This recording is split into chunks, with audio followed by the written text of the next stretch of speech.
حضرت بلال آئے جناب عمر سے ملنے، کیسر و کسرا بھی آئے تو عمر خاطر میں نہ لائے، پر بلال حبشی دروازے پہ داخل ہوئے تو فاروق اعظم نے کرسی چھوڑ دی، ہاتھ باندھ کے کونے میں کھڑے ہو گئے۔ کالا رنگ ہے، نام بھی لکھنا نہیں جانتے۔ لوگ کہنے لگے عمر کون آ رہا ہے جس کے لیے تیرا اتنا استقبال ہے؟ حضرت عمر کہنے لگے چپ کر جاؤ، اس کی بات نہ کرنا، اسے آنے دو۔ حضرت سیدنا بلال آئے، کہنے لگے امیر المومنین کیا کر رہے ہو؟ فرمایا نہیں چپ کر یار، بازو پکڑا، اپنی کرسی پہ بٹھایا۔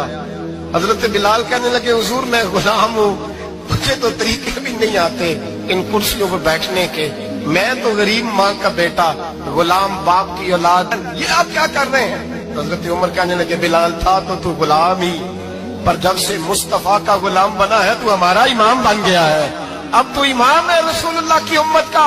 فرمایا وہ مجھے دن یاد ہے جب مکہ فتح ہوا تھا، بت ٹوٹ گئے تھے، بڑے بڑے سردار تھے، اور میرے نبی نے فرمایا بلال سے کہو کعبے کی چھت پہ چڑھ کے اذان دے، تو لوگوں نے کہا حضور یہ سارے جل گئے ہیں، کسی اور کی ڈیوٹی لگا دے۔ حضور نے فرمایا چپ کرو، بدر میں مار کھا کے اذان پڑے تو بلال، احد میں پتھر برسے اذان پڑے تو بلال، تپتے صحراؤں میں پڑے تو بلال، ہر جگہ مار کھائے تو بلال، اور آج اگر اللہ نے عزت دی ہے تو میں لوگوں کو دیکھ کے بلال کو عزت نہ دوں؟ فرمایا کوئی اوپر نہیں چڑھے گا، ابو بکر بھی نیچے، عمر بھی نیچے، عثمان و علی، طلحہ اور زبیر بھی نیچے۔ آج یہ حبشی غلام کعبے کی چھت پہ چڑھے گا اور میں دنیا کو بتاؤں گا کہ اصل عزت اسی کے پاس ہوتی ہے جو رسول اللہ